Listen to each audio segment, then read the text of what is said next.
চিনে নিন কলিযুগের সবচেয়ে জাগ্রত 5 দেবদেবীকে। এদের কাছে প্রার্থনায় মনের সব ইচ্ছে পূরণ হয়। তাই তো এই 5 দেবদেবী মর্ত্যলোকে বিদ্যমান বলে প্রচলিত বিশ্বাস।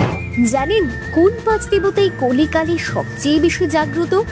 দেখুন, বৈদিক মত অনুসারে মহাকাল 4 যুগে বিভক্ত: সত্য, ত্রেতা, দাপর ও কলি। প্রচলিত বিশ্বাস, সত্য, ত্রেতা, দাপরে ভগবান নিজেই অবতার রূপ নিয়ে মর্ত্যলোকে জন্মগ্রহণ করেন, কিন্তু কলিতে তা সম্ভব নয়। তবে শাস্ত্রমতে কলিযুগে কয়েকজন দেবতাকে খুব জাগ্রত বলে মনে করা যায়। অর্থাৎ মনের ভক্তি দিয়ে, শ্রদ্ধা দিয়ে প্রার্থনা করলে তারা ভক্তের মনের ইচ্ছে পূরণ করেন। কারা তারা? এক এক করে বলি। 1. বজরংবলী। রামের আশীর্বাদে পবনপুত্র হনুমান অমরত্ব লাভ করেছেন।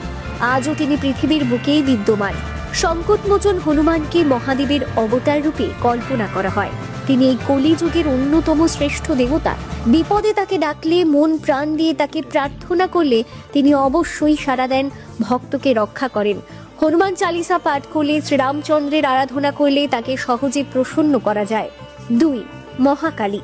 কলিযুগের অত্যন্ত জাগ্রত দেবী মা কালী। প্রচলিত বিশ্বাস, শ্রীরামকৃষ্ণ পরমহংস নিয়মিত তার সাক্ষাৎ পেতেন, তার সঙ্গে কথা বলতেন।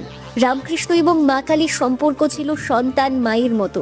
কালী যেমন অন্যায়কারীকে শাস্তি দেন, দুষ্টের দমন করেন, তেমনি সৃষ্টির পালন করেন।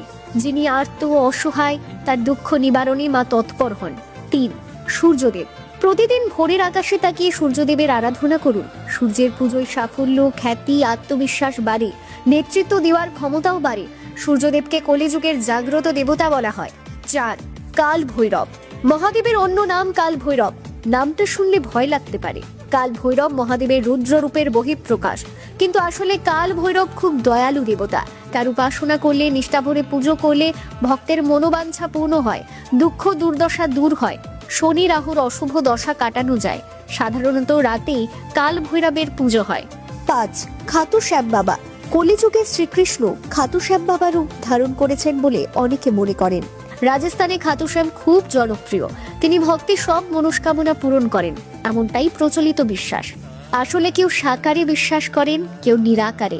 ভক্ত ভগবানের সম্পর্কটা অত্যন্ত নিবিড়, তাই বাইরে থেকে তা কারোর বোঝা সম্ভব নয়। প্রাণ ভরে ঈশ্বরকে ডাকুন, তার কাছে মনের সব কথা জানান। মন শুদ্ধ হলে এবং কারোর খারাপ চিন্তা না করলে ঈশ্বর সর্বদা আপনার পাশে থাকবেন। আপনি কোন দেবতার পুজো করেন কমেন্টে জানাতে কিন্তু ভুলবেন না।